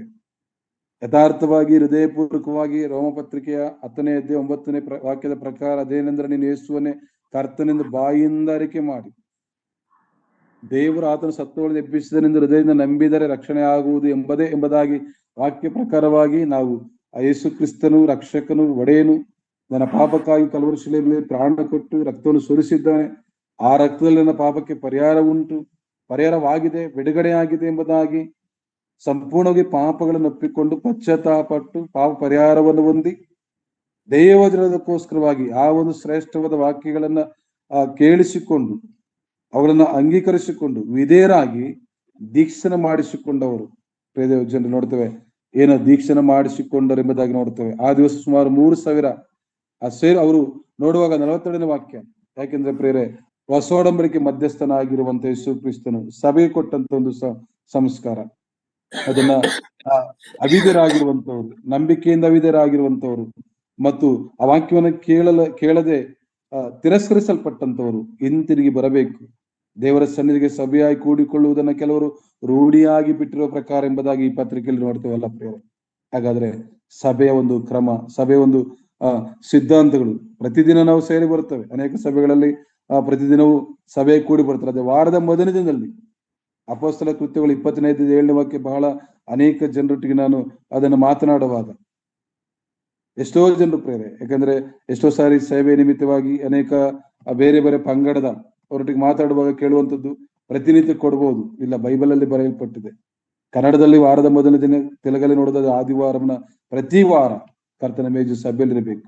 ಆದ್ರೆ ಏನಿದೆ, ಕೇವಲ ಬಲಿ ವಾಕ್ಯ ಕೊಡೋದಕ್ಕೋಸ್ಕರವಾಗಿದೆ ಮತ್ತು ಹಾಕುವ ಕಾಣಿಕೆ ಪೆಟ್ಟಿಗಿದೆ. ಆದರೆ ಕರ್ತನ ಮೇಜಿಗೋಸ್ಕರವಾಗಿ ಇವತ್ತು ಎಷ್ಟೋ ಸಭೆಗಳಲ್ಲಿ, ಒಂದು ವೇಳೆ ನಾನ್ ತಿಳಿದುಕೊಂಡ ಹಾಗೆ, ನಾನು ನೋಡಿದಾಗ ಭಕ್ತ ಸಿಂಗ್ ಸಭೆಗಳಲ್ಲಿ ಒಂದು ವೇಳೆ ಇರುತ್ತೆ ಭಾನುವಾರ, ನಮ್ಮ ಬ್ರದರ್ ಸಹೋದರ ಸಭೆಗಳಲ್ಲಿ ಕೆಲವು ಸಭೆಗಳಲ್ಲಿ ಬ್ಯಾಪ್ಟಿಸ್ಟ್ ಎಂಬುದಾಗಿ ನಾವು ಕೇಳಿಸಿಕೊಂಡಿದ್ದೇವೆ. ಅದು ನೋಡಿದ್ದು ಆ ಭಕ್ತ ಸಿಂಗ್ ಬ್ರದರ್ನಲ್ಲಿ ಮಾತ್ರ ನೋಡಿದ್ದೇನೆ ಪ್ರೇರೆ. ಇನ್ನು ಉಳಿದ ಸಭೆಗಳ ಬಗ್ಗೆ ಗಮನಿಸುವಾಗ ಪ್ರಪಂಚದಲ್ಲಿ, ಯಾಕಂದ್ರೆ ದೇವರು ಕೊಟ್ಟದ್ದು ಹೊಸ ಒಡಂಬಡಿಕೆಯಲ್ಲಿ ಕರ್ತನಾದ ಯೇಸು ಕ್ರಿಸ್ತನ ಮಕ್ಕಳಾಗಿರುವಂತವರು ಇವುಗಳನ್ನ ಹೊಸ ಒಡಂಬಡಿಕೆ, ಯಾಕೆಂದ್ರೆ ಆ ಇಬ್ರಿಯ ಪತ್ರಿಕೆಯಲ್ಲಿ ನಾವು ಗಮನಿಸುವಾಗ 12ನೇ ಅಧ್ಯಾಯದ 25ನೇ ವಾಕ್ಯಕ್ಕೆ ನಾವು ಬರುವಾಗ ಪ್ರೇರೆ, ಅಲ್ಲಿ ಬರೆಯಲ್ಪಟ್ಟಿದೆ, ಅಲ್ಲಿ ನೋಡ್ತೇವೆ, ನೀವು ಮಾತಾಡುತ್ತಿರುವ ಆತನ ಮಾತನ್ನು ಕೇಳಲಲ್ಲವೆಂದು ಹೇಳಬಾರದು.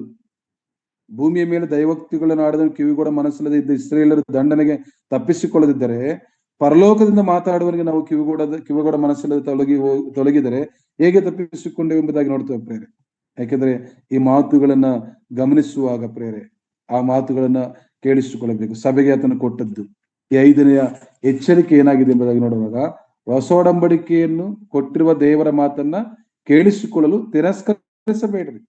ಈಗ ದೇವರು ಕೊಟ್ಟಂತ ಹೊಸ ಒಡಂಬಡಿಕೆ ಒಂದು ಸಿದ್ಧಾಂತಗಳು, ನಿಯಮಗಳನ್ನ ಗಮನಿಸುವಾಗ ಈಗ ನೋಡುವಂಥದ್ದು ನೋಡ್ತೇವೆ ಪ್ರೇರೆ, ಸಭೆ ಎಂಬುದಾಗಿ ಕೆಳಗಡೆ ಏನು ಆರಾಧನೆ ಮಾಡೋದಕ್ಕೋಸ್ಕರ ಸೇರಿ ಬರುವಾಗ ಭಯಭಕ್ತಿಯಿಂದ ಮಾಡೋಣ ಎಂಬುದಾಗಿ ಆ ಭಕ್ತನ ಹೇಳುವಂತ ಮಾತನ್ನ ಗಮನಿಸ್ತೇವೆ ಪ್ರೇರೆ. ಹಾಗಾದ್ರೆ ದೇವರ ಸನ್ನಿಧಿಗೆ ಬರುವಾಗ ಈಗ ಅನೇಕರು ಆ ಕರ್ತನ ಮೇಜು ಸಿದ್ಧ ಮಾಡೋದ್ರಲ್ಲಿ ಭಯಭಕ್ತಿ ಇಲ್ಲದವರಾಗಿ ಮಾಡೋದನ್ನು ಗಮನಿಸ್ತೇವೆ ಪ್ರೇರೆ. ಆ ಕರ್ತನ ಮೇಜಿಗೆ ಕೊಡುವ ಪ್ರಾಧಾನ್ಯತೆ ಈಗ ಅನೇಕ ನಾವು ಕಲಿತಾ ಇದ್ದೇವೆ. ಈಗ ಆರಾಧನಾ ಸಹೋದರ ಸಭೆಗಳಲ್ಲಿ ಆರಾಧನೆ ಸಮಯ, ಆರಾಧನೆ ಮಾಡುವಾಗಲೂ, ಆ ಕರ್ತನ ಮೇಜಿಗೆ ಸ್ತೋತ್ರ ಮಾಡುವಾಗಲೂ, ದೇವರಿಗೆ ಸ್ತೋತ್ರ ಸಲ್ಲಿಸುವಾಗಲೂ ಇಂದು ಅನೇಕರು ಯೇಸು ಕ್ರಿಸ್ತ ಹೆಸರಿನಲ್ಲಿ ಕೊನೆಗೆ ಪ್ರಾರ್ಥನೆ ಮಾಡುತ್ತೇವೆ ಎಂಬುದಾಗಿ ಹೇಳುವಂತಹ ವಿಷಯಗಳನ್ನ ಕೇಳಿಸಿಕೊಳ್ಳುತ್ತೇವೆ. ಆರಾಧನೆ ಸಮಯದಲ್ಲಿ ಪ್ರಾರ್ಥನೆ ಮಾಡುತ್ತೇವೆ ಎಂಬುದಾಗಿ ಹೇಳೋದಕ್ಕಿಂತ ಕರ್ತನಾದ ಯೇಸು ಕ್ರಿಸ್ತನು ಮಾಡಿದ ಮೇಲುಗಳನ್ನ ಜ್ಞಾಪಕ ಮಾಡಿಕೊಂಡು ಸ್ತೋತ್ರ ಸಲ್ಲಿಸುತ್ತೆ ಎಂಬುದಾಗಿ ಹೇಳುವುದನ್ನ ಅನೇಕರು ಮರೆತಿದ್ದಾರೆ. ಯಾಕಂದ್ರೆ ಒಂದು ಇದೆ, ಕ್ರಮ ಇದೆ. ಯಾವ ಸಮಯದಲ್ಲಿ ಪ್ರಾರ್ಥನೆ ಮಾಡುವಂತಹ ಸಮಯ, ಪ್ರಾರ್ಥನೆ ಮಾಡುವಾಗ ಹೇಗೆ ನಾವು ಪ್ರಾರ್ಥನೆ ಮಾಡಬೇಕು, ದೇವಜನರಾಗಿರುತ್ತೆ ನಾವು ಸ್ತೋತ್ರ ಮಾಡುವಾಗ ಪ್ರಾರ್ಥನೆ ಮಾಡೋದಕ್ಕೆ ಅಷ್ಟೊಂದು ಚೆನ್ನಾಗಿರೋದಾಗಿ ನೆನೆಸ್ತೇನೆ ಪ್ರೇರೆ. ಸ್ತೋತ್ರ ಮಾಡುವಾಗ ಸ್ತೋತ್ರ ಮಾಡಬೇಕು, ಪ್ರಾರ್ಥನೆ ಸ್ತೋತ್ರ ಮಾಡಬಹುದು. ಆ ಸ್ತೋತ್ರ ಮಾಡುವಾಗ ಅಂದ್ರೆ ಕರ್ತನಾದ ಯೇಸು ಕ್ರಿಸ್ತನು ಮಾಡಿದ ಮೇಲುಗಳನ್ನ ಜ್ಞಾಪಕ ಮಾಡಿಕೊಳ್ಳುವಾಗ, ಕರ್ತನ ಕೊಟ್ಟಂತ ಈ ಒಂದು ಮೇಜುಗಾಗಿ ಸ್ತೋತ್ರ ಮಾಡುವಾಗ ಯೇಸು ಕ್ರಿಸ್ತನು ಮಾಡಿದ ಮೇಲುಗಳನ್ನ ನೆನೆಸಿಕೊಂಡು ಆತನು ಮಾಡಿದ ಆ ಪ್ರೀತಿ ಕೃಪೆಗೋಸ್ಕರ ಕೃತಜ್ಞತಾ ಸ್ತುತಿ ಸ್ತೋತ್ರಗಳನ್ನು ಸಲ್ಲಿಸಬಹುದು. ಅನೇಕ ಸರಿ ವಾಕ್ಯದ ನೋಡ್ತೇವೆ, ಕೃತಜ್ಞತಾ ಸ್ತುತಿ ಸ್ತೋತ್ರಗಳನ್ನು ಸಲ್ಲಿಸುತ್ತೇನೆ ಎಂಬುದಾಗಿ, ಸ್ತುತಿ ಯಜ್ಞಗಳನ್ನು ಸಮರ್ಪಿಸುತ್ತೇನೆ ಎಂಬುದಾಗಿ. ಆದ್ರೆ ನಾವು ರೊಟ್ಟಿಗೋಸ್ಕರ ಸ್ತೋತ್ರ ಮಾಡುವಾಗ ಅವಾಗಲೂ ನಾವು ಪ್ರಾರ್ಥನೆ ಮಾಡುತ್ತೇವೆ. ದೇವಜನರು, ಆತನು ನಮ್ಮೆಲ್ಲರನ್ನ ಪ್ರೀತಿಸಿ ಆತನ ಸ್ತೋತ್ರ ಮಾಡಿ ಕೊಟ್ಟಿದ್ದಾನೆ ಪ್ರೇರೆ. ಅದನ್ನು ತೆಗೆದುಕೊಳ್ಳುವ, ಯಾಕಂದ್ರೆ ಒಂದು ಕ್ರಮಗಳನ್ನ ಕುರಿತು ಮಾತಾಡ್ತಾ ಇದ್ದೇನೆ. ಮತ್ತು ಪ್ರಾರ್ಥನೆಯ ಸಮಯ, ಆರಾಧನೆ ಸಮಯ ಎರಡನ್ನ ಒಟ್ಟುಗೂಡಿಸುತ್ತೆ. ಅನೇಕ ಹೆಚ್ಚಿನದಾಗಿ ನಾನು ಆಂಧ್ರ ಸಹೋದರ ಸಭೆಗಳಲ್ಲಿ ಬೆಳೆದಾಗ, ಸಭೆಗಳಲ್ಲಿ ಹೋಗುವಾಗ ನಾನು ಕಲಿತಿದ್ದು ಮತ್ತು ಬೆಳೆದಿದ್ದು, ಯಾವುದೇ ಸಮಯದಲ್ಲಿ ಸ್ತೋತ್ರ ಮಾಡುವಂತ ವಿದ್ಯಾವಂತರಾದ್ರೂ ಸಹ ದೇವರಿಗೆ ಸ್ತೋತ್ರ ಮಾಡುವಾಗ ಯೇಸು ಕ್ರಿಸ್ತನ ಹೆಸರಿನಲ್ಲಿ ಸ್ತುತಿ ಸ್ತೋತ್ರಗಳನ್ನು ಸಮರ್ಪಿಸುತ್ತೇನೆ ತಂದೆ ಎಂಬುದಾಗಿ ಕೊನೆಗೊಳಿಸ್ತಾರೆ. ಕರ್ನಾಟಕದಲ್ಲಿ ಇದು ಇಲ್ಲ ಅಂತ ಹೇಳಿದ್ರೆ, ಆದ್ರೆ ಇನ್ನು ಅನೇಕರು ಆರಾಧನೆ ಮಾಡುತ್ತಾ ಯೇಸು ಕ್ರಿಸ್ತನ ಮಾಡಿದ ಎಲ್ಲ ಮೇಲಿಗೋಸ್ಕರ ತಮ್ಮ ತಮ್ಮ ದೇಹಗಳನ್ನು ಸಮರ್ಪಿಸಿ ಪ್ರಾರ್ಥಿಸಿ ಬೇಡಿಕೊಳ್ಳುತ್ತೇನೆ ತಂದೆ. ಪ್ರೇರಲ್ಲಿ ಬೇಡಿಕೊಳ್ಳುವಂಥದ್ದು, ಕೊಡುವಂಥದ್ದು. ಈಗ ನಾವು ದೇವರಿಗೆ ಕೊಡುವಂಥದ್ದು, ಕರ್ತನಿಗೆ ಸ್ತೋತ್ರ ಸಲ್ಲಿಸುವಂಥದ್ದು, ಸ್ತುತಿಗಳನ್ನು ಸಲ್ಲಿಸುವಂತ ಸಮಯ.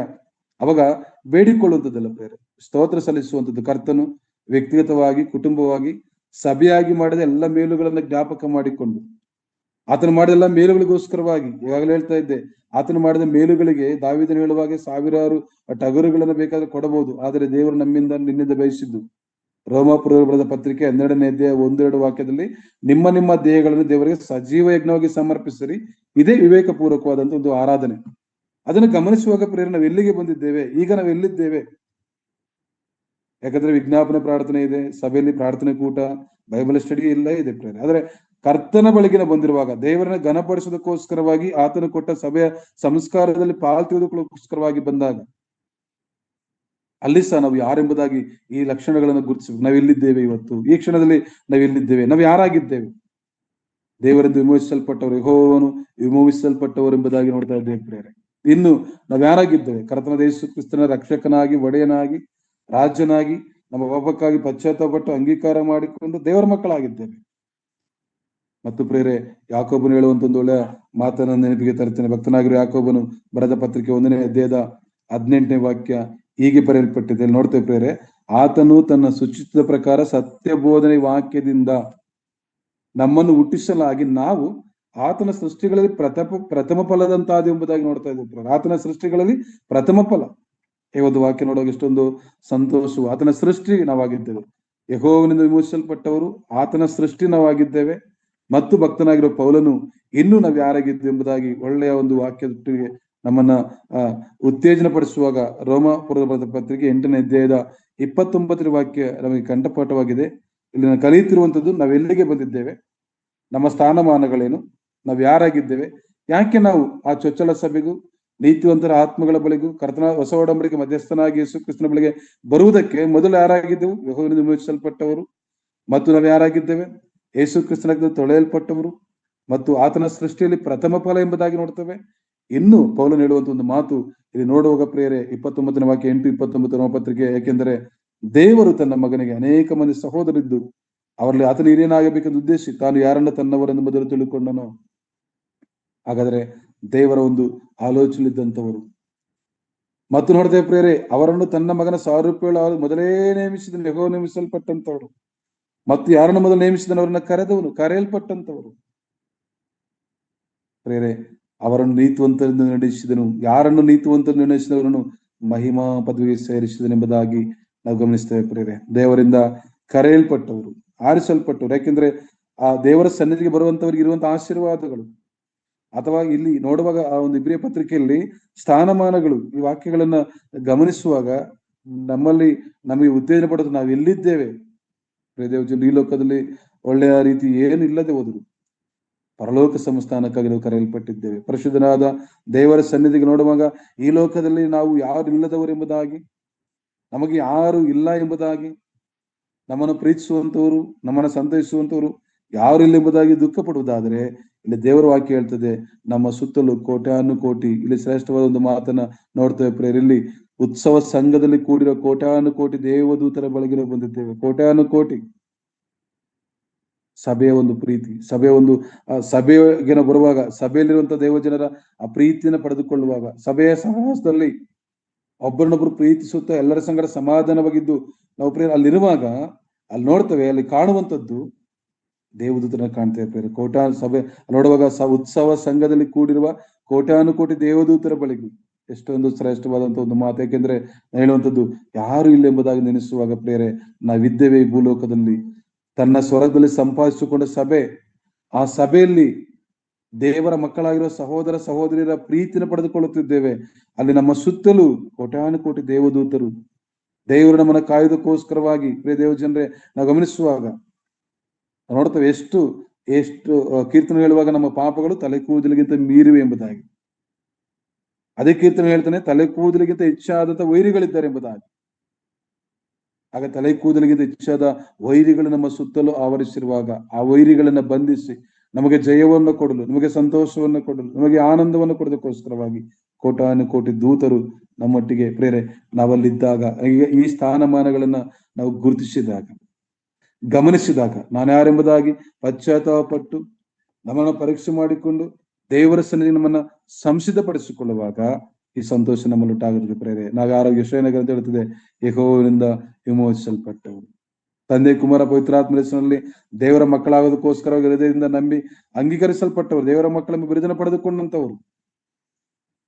ಆತನ ಸೃಷ್ಟಿ ಇಲ್ಲಿ ನೋಡುವಾಗ ಕರೆಯಲ್ಪಟ್ಟವರು, ಆರಿಸಲ್ಪಟ್ಟವರು, ನೇಮಿಸಲ್ಪಟ್ಟವರು, ಮಹಿಮಾ ಪದವಿಗೋಸ್ಕರವಾಗಿ ನಾವು ಕಾಯುವಂತವರಾಗಿದ್ದೇವೆ ಪ್ರೇರೆ. ಇದನ್ನ ಗಮನಿಸಿ ಕರ್ತನು ಹೊಸ ಒಡಂಬಡಿಕೆಯನ್ನು ಹೊಸ ಒಡಂಬಡಿಕೆಯಲ್ಲಿ ಕೊಟ್ಟುವಂತ ಆ ನಿಯಮ ಸಿದ್ಧಾಂತಗಳನ್ನ ಕೇಳಿಸಿಕೊಳ್ಳೋದಕ್ಕೆ ತಿರಸ್ಕಾರ ಪಡುವಂತ ಅನೇಕರ ಹಾಗೆ ಇರದೆ. ದೇವಜನರೇ, ನಾವು ಯಾರಾಗಿದ್ದೇವೆ? ದೇವರು ನಿನ್ನ ಪ್ರೀತಿಸಿ ನಮಗೆ ಕೊಟ್ಟ ಸಭೆಯ ಒಂದು ಸಹವಾಸದಲ್ಲಿ ನಿನ್ನ ಪಾತ್ರವೇನು, ಆ ಸಭೆಯಲ್ಲಿ ನಮ್ಮ ಒಂದು ಸ್ಥಿತಿಗಳೇನು, ಮತ್ತು ದೇವರ ಸಭೆಗೆ ನಾವು ಬರುವಾಗ ನಮ್ಮ ಸ್ಥಾನಮಾನಗಳನ್ನು ಗುರುತಿಸಿ ಹಾಗೆ ದೃಢವಾಗಿ ನಿಂತುಕೊಂಡು ಪೌಲನು ಹೇಳಿದ ಹಾಗೆ ನೇಗಿಲ ಮೇಲೆ ಕೈ ಹಾಕಿದ ಹಿಂತಿರುಗಿ ನೋಡದೆ ಗುರಿ ಮುಟ್ಟುವ ತನಕ ಕಷ್ಟ ಸಂಕಟಗಳು ಹಾಡುಗಳಾಡ್ತೀವಲ್ಲ ಪ್ರೇರೆ ಬಂದರು ಸೋತು ಹೋಗದೆ, ಬಿದ್ದು ಹೋಗದೆ, ಅವಿತರಾಗದೆ, ನಂಬಿಕೆಯಲ್ಲಿ ಜಾರಿ ಹೋಗದೆ, ತಮಗಿರುವ ರಕ್ಷಣೆ ಕಳೆದುಕೊಳ್ಳದೆ ಕರ್ತನೇ ದೃಷ್ಟಿಸುತ್ತ ಆತನ ಮಾತುಗಳನ್ನು ಅನುಸರಿಸಿ ವಿಧೇಯರಾಗಿ ಜೀವಿಸುವಾಗ ಈ ಎಲ್ಲಾ ವಿಷಯಗಳು ನಮಗೆ ಪ್ರೇರೆ ಇದ್ದಾವೆ. ದೇವರು ಕೊಟ್ಟಿದ್ದಾನೆ ಪರಲೋಕ ಸಂಸ್ಥಾನ ಎಂಬುದಾಗಿ ನೋಡ್ತಾ ಇದ್ದೇವೆ. ಜೀವ ಸ್ವರೂಪ ದೇವರ ಪಟ್ಟಣವಾಗಿರುವ ಪರಲೋಕದ ಯೆರೂಸಲೇಮಿಗೆ ಎಂಬುದಾಗಿ ನೋಡ್ತೇವಲ್ಲ ಪ್ರೇರೆ. ಪರಲೋಕ ಭೂಲೋಕದಲ್ಲಿ ಸಿಗ್ತದೆ ಅವಾಗ ಪ್ರೀತಿಯಿಂದ ಸಹವಾಸದಲ್ಲಿ ನಾವಿದ್ದಾಗ, ಅನ್ಯೋನ್ಯದಲ್ಲಿ ಬೆಳೆದಾಗ. ಅದನ್ನ ಆ ಮೇಲೆ ಬರೆಯಲ್ಪಟ್ಟದ 8ನೇ ವಾಕ್ಯದಲ್ಲಿ ಎಲ್ಲರ ಸಂಗಡ ಸಮಾಧಾನದಿರುವುದಕ್ಕೆಂಬುದಾಗಿ ಹೇಳ್ತಾನೆ ಪ್ರೇರೆ. ಎಲ್ಲರ ಸಂಗಡ ಸಮಾಧಾನದಿಂದ ಇದ್ದು ಸಂತೋಷವಾಗಿ, ಯಾಕಂದ್ರೆ ಅವರು ದೇವರ ಕೇಳುವುದು ಪರಿಶುದ್ಧತೆ ಇಲ್ಲದೆ ಯಾವನು ಕರ್ತನನ್ನ ಕಾಣುವುದಿಲ್ಲ. ಪ್ರಿಯ ದೇವಚಂದ್ರೆ, ಆ ಮಹಿಮೆಯ ದೇವರ ಸನ್ನಿಧಾನದಲ್ಲಿ ಅಪರ ಪಟ್ಟಣದಲ್ಲಿ ಕೋಟಾನು ಕೋಟಿ ದೂತರು ಸೇರಿ ಆತನಿಗೆ ಸಾಷ್ಟಾಂಗ ನಮಸ್ಕಾರ ಮಾಡುವಂತ ಪ್ರಕಟಣೆ ಗ್ರಂಥದಲ್ಲಿ ನೋಡುವಂತ ಇವರು ಯಾರು ಎಂಬುದಾಗಿ ನೋಡ್ತೇವೆ ಪ್ರೇರೆ. ಭೂಲೋಕದಿಂದ ದೇವ ಜನರಿಗೆ ಹೋಗುವಾಗ ಇವರೆಲ್ಲರೂ ಯೇಸು ಕ್ರಿಸ್ತನ ರಕ್ತ ತೊಳೆಯಲ್ಪಟ್ಟವರು ಎಂಬುದಾಗಿ ಅನೇಕ ವಿಷಯಗಳನ್ನ ಅಲ್ಲಿ ಗಮನಿಸ್ತೇವೆ ಪ್ರೇರೆ. ಆದ್ದರಿಂದ ರಾತ್ರಿ ನಾವು ಕಲಿಯುವಂಥದ್ದು, ಯೆಹೂದ್ಯರು ಅವರು ಅವಿದ್ಯರಾಗಿದ್ರು, ನಂಬಿಕೆಯಿಂದ ಜಾರಿ ಹೋಗ್ತಾ ಇದ್ರು, ಹೊಸ ಒಡಂಬಡಿಕೆ ಕ್ರಮಗಳನ್ನು ಬಿಡ್ತಾ ಇದ್ರು, ಅನೇಕರು ಎದುರುಕೊಂಡು ಸಿದ್ಧಾಂತಗಳನ್ನ ಮರೆತು ಹೋಗ್ತಾ ಇದ್ರು, ಸಭೆಯಾಗಿ ಕೂಡಿಕೊಳ್ಳುವುದನ್ನ ಬಿಟ್ಟು ಜಾರಿ ಹೋಗುವಂತವರು ಹಿಂತಿರುಗಿ ಬರಬೇಕು. ದೇವರ ಸನ್ನಿಧಿಯಲ್ಲಿ ಉತ್ತೇಜನ ಪಡ್ಕೊಳ್ಬೇಕು, ದೇವರಿಗಾಗಿ ಜೀವಿಸಬೇಕು. ಅದಕ್ಕಾಗಿ ತಾವು ಯಾರು ಎಂಬುದಾಗಿ 12ನೇ ಅಧ್ಯಾಯದಲ್ಲಿ ಇರುವಂತ ಒಂದು ಸ್ಥಾನ ಮಾನಗಳನ್ನ ನಾವೆಲ್ಲಿದ್ದೇವೆ, ಯಾರಾಗಿದ್ದೇವೆ ನೋಡುವಾಗ ಪ್ರೇರೆ, ಎಲ್ಲರಿಗೆ ನ್ಯಾಯಾಧಿಪತಿಯಾಗಿರುವ ದೇವರ ಬಳಿಗೂ, ಸಿದ್ಧಿಗೆ ಬಂದಿರುವ ನೀತಿವಂತರ ಆತ್ಮಗಳ ಬಳಿಗೂ, ಹೊಸ ಒಡಂಬಡಿಕೆ ಮಧ್ಯಸ್ಥನಾಗಿರುವ ಯೇಸುವಿನ ಬಳಿಗೂ, ಹೆಬೇರನ ರಕ್ತಕ್ಕಿಂತ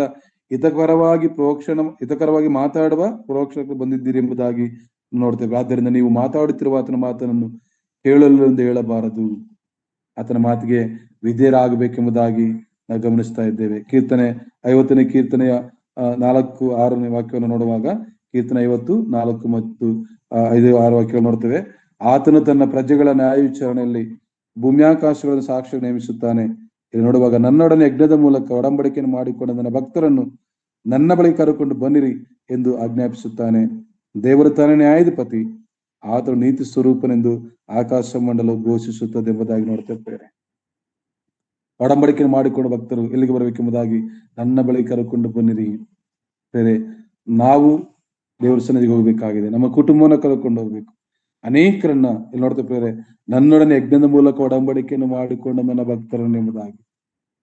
ಈ ಮಾತುಗಳನ್ನ ಗಮನಿಸುವ ಕರ್ತನಾದ ಯೇಸು ಕ್ರಿಸ್ತನು ಅಪೊಸ್ತಲರ ಕೃತ್ಯಗಳು 20ನೇ ಅಧ್ಯಾಯದ 22ನೇ ವಾಕ್ಯ ನಾವೆಲ್ಲರೂ ನೋಡುವಂಥದ್ದು, ಕಂಠಪಾಠವಾಗಿ ಆತ ಯಾರಾಗಿದೆ, ಸಭೆ ಯಾರಾಗಿದೆ, ಯೇಸು ಕ್ರಿಸ್ತನ ಸ್ವಂತ ರಕ್ತದ ಸ್ವರಕ್ತದ ಸಂಪಾದಿಸಿಕೊಂಡ ಸಭೆ, ಶ್ರೇಷ್ಠವಾದ ದೇವರ ಸಭೆ ಸನ್ನಿಧಿಗೆ ನಾವು ಬರೋರು ಆಗಿದ್ದೇವೆ ಎಂಬುದಾಗಿ ನೋಡ್ತಾ ಇದ್ದೇವೆ ಪ್ರೇರೆ.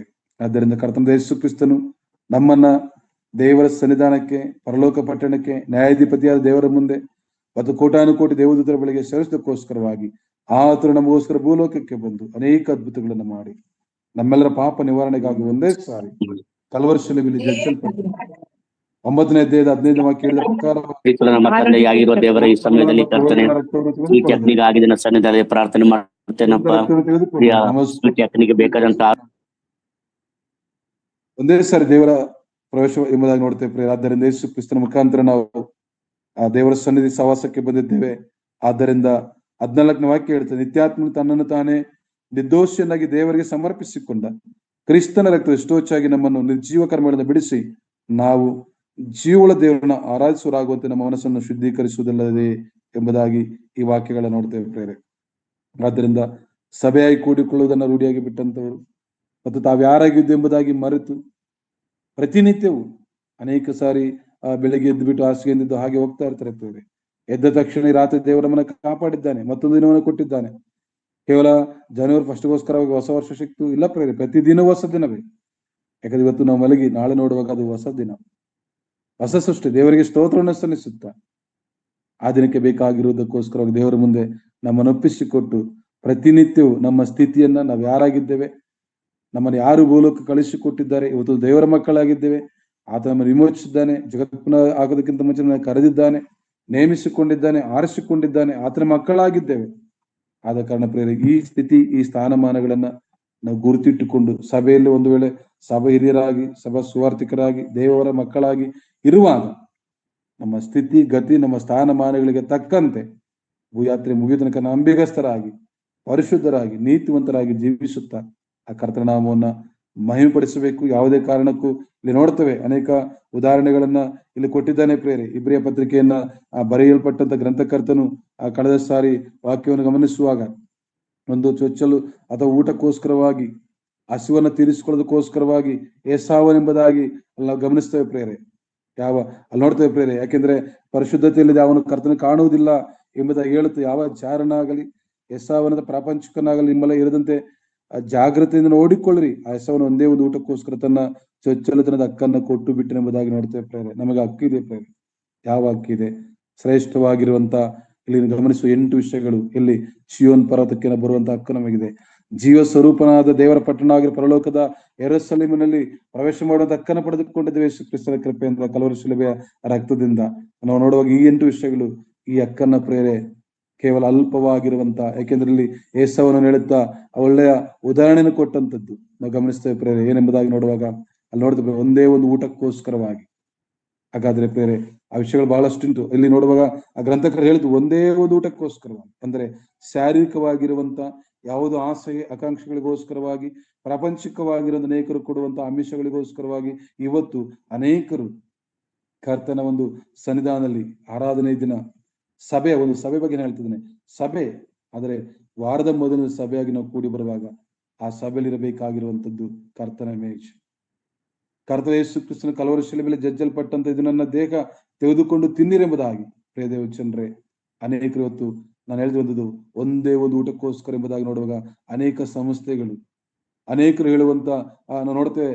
ತಿಂಗಳಿಗೊಮ್ಮೆ, ನಾನು ಕಳೆದ ಸಾರಿ ಹೇಳ್ತಾ ಇದ್ದೆ, ಯಾಕಂದ್ರೆ ಕ್ಯಾಲೆಂಡರ್ ಅಲ್ಲಿ ಈಗ ಈ ಸಾರಿ ಫೆಬ್ರವರಿ 1ನೇ ತಾರೀಕು ಭಾನುವಾರ ಬಂದಿದೆ. ಅದ್ರ ಕೆಲವು ಸಭೆಗಳಲ್ಲಿ 1ನೇ ತಾರೀಕು ಭಾನುವಾರ ಬಂದ್ರೆ ಮಾತ್ರ ಕರ್ತನ ಮೇಜು ಕೊಡೋದು ಸಭೆಗಳು ಇದಾವೆ ಎಂಬುದಾಗಿ ನಾನು ಕೇಳಿಸಿಕೊಂಡಿದ್ದೆ. ಆದ್ರೆ ಪ್ರೇರೆ ಯಾವುದಕ್ಕೋಸ್ಕರವಾಗಿ ಸಂಸ್ಥೆಗಳು ಕೊಡುವಂತ, ಅವರು ಏನೋ ಮಾಡುವಂತ ಕ್ರಿಯೆಗಳು, ಕಾರ್ಯಗಳು, ಅಥವಾ ಯಾವುದೋ ಒಂದು ಅವರ ಉಪಚಾರಕ್ಕೋಸ್ಕರವಾಗಿ ಅಮೂಲ್ಯವಾದ ದೇವರ ವಾಕ್ಯವನ್ನು ಪಕ್ಕಕ್ಕಿಟ್ಟು ಗಮನಿಸುವಾಗ ಪ್ರೇರೆ ಒಂದೇ ಒಂದು ಊಟಕ್ಕೋಸ್ಕರವಾಗಿ, ಒಂದೇ ಊಟ, ಜೀವಿತ ಕಾಲವೆಲ್ಲ ಸಮೃದ್ಧಿಯಾಗಿ ನೀನು ತಿನ್ನು ಕುಡಿ ಎಂಬುದಾಗಿಲ್ಲ, ಒಂದೇ ಒಂದು ಹೊತ್ತಿನ ಊಟಕ್ಕೋಸ್ಕರವಾಗಿ ತನ್ನ ಚೊಚ್ಚಲತನದ ಹಕ್ಕನ್ನ ಕೊಟ್ಟು ಬಿಟ್ಟನೆಂಬುದಾಗಿ ನಾವು ನೋಡ್ತಾ ಇದ್ದೇವೆ ಪ್ರೇರೆ. ಆದ್ದರಿಂದ ಏಸಾವನನ್ನ ಉದಾಹರಣೆ ತೋರಿಸಲ್ಪಟ್ಟಂತೆ ಗ್ರಂಥವನ್ನ ಓದುತ್ತಿರುವ, ಧ್ಯಾನ ಮಾಡುತ್ತಿರುವ ನಾವು ಯಾರಾಗಿದ್ದೇವೆ? ವಿಮೋಚಿಸಲ್ಪಟ್ಟವರು, ಕರೆಯಲ್ಪಟ್ಟವರು, ಆರಿಸಲ್ಪಟ್ಟವರು, ನೀತಿವಂತರೆಂಬ ನಿರ್ಣಯ ಹೊಂದಿರುವಂತವರು, ಆತನ ಸೃಷ್ಟಿಗಳಿಗೆ ಪ್ರಥಮ ಫಲ, ಆತನ ಸ್ವರೂಪದಲ್ಲಿ ಉಂಟು ಮಾಡಿದಂಥವರು, ಇಷ್ಟೆಲ್ಲಾ ಬಿರುದುಗಳು, ಇಷ್ಟೆಲ್ಲ ಸ್ಥಾನಮಾನಗಳಿರುವಂತ ನಾವುಗಳು ಈ ಭೂಯಾತ್ರೆ ಮುಗಿಯುವ ತನಕ, ಕರ್ತನ ಬರುವ ತನಕ ನಂಬಿಗಸ್ತರಾಗಿ ನಮ್ಮ ಸ್ಥಿತಿ, ನಮ್ಮ ಸ್ಥಾನಮಾನಗಳನ್ನು ಗುರುತಿಸಿ ಆತನಿಗೆ ಕೊಡಬೇಕಾಗಿರುವ ಸ್ಥಾನಮಾನವನ್ನು ಕೊಡುತ್ತಾ ಆತನ ಸಲ್ಲಿಸಬೇಕಾದ ಸ್ತೋತ್ರವನ್ನು ಸಲ್ಲಿಸುತ್ತಾ, ಆತನ ಘನಪಡಿಸುತ್ತಾ, ಆತನ ಮಹಿಮೆಪಡಿಸುತ್ತಾ ನಂಬಿಗಸ್ತರಾಗಿ ಆತನ ಬರುವ ತನಕ, ಎತ್ತಲ್ಪಡುವ ತನಕ ಜೀವಿಸುವುದಾದರೆ ಪ್ರೇರೆ ಆತನು ನಮ್ಮನ್ನು ಕಾಯುವಂತ, ನಡೆಸುವಂತ ದೇವರು, ನಮ್ಮಲ್ಲಿ ಸಂತೋಷ ಪಡುವಂತ ಕರ್ತನಾಗಿದ್ದಾನೆ. ಆ ಕರ್ತನ ಪ್ರೀತಿಗೆ ಪಾತ್ರರಾಗೋಣ. ಕರ್ತನ ಒಂದು ನಿಯಮಗಳನ್ನ ನಾವು ಅನುಸರಿಸೋಣ, ಆ ನಿಯಮಗಳಿಗೆ ವಿಧೇಯರಾಗೋಣ ಪ್ರೇರೆ. ಆತನ ಬರುವ ತನಕ ನಂಬಿಗಸ್ತರಾಗಿ, ನಾವು ಎತ್ತಲ್ಪಡುವ ತನಕ, ಅಥವಾ ಈ ಲೋಕ ಭೂಯಾತ್ರೆ ಮುಗಿದ ತನಕ ನಂಬಿಗಸ್ತರಾಗಿ ನಮ್ಮ ಕುಟುಂಬದಲ್ಲಿ, ಸಭೆಯಲ್ಲಿ ನಾವು ನೀತಿಯುಳ್ಳವರಾಗಿ ಪರಿಶುದ್ಧವಾದ ಜೀವಿತವನ್ನು ಜೀವಿಸಿ ಕರ್ತನನ್ನ ಮಹಿಮೆಪಡಿಸೋಣ. ಕರ್ತನ ಕೃಪೆಗೆ ನಾವು ವಿಧೇಯರಾಗಿ ಕರ್ತನ ಚಿತ್ತಾನುಸಾರವಾಗಿ ಜೀವಿಸುತ್ತಾ ದೇವರನ್ನ ಘನಪಡಿಸೋಣ. ಕರ್ತನ ತಾನೇ ವಾಕ್ಯವನ್ನು ಆಸ್ವಾದಿಸಲಿ.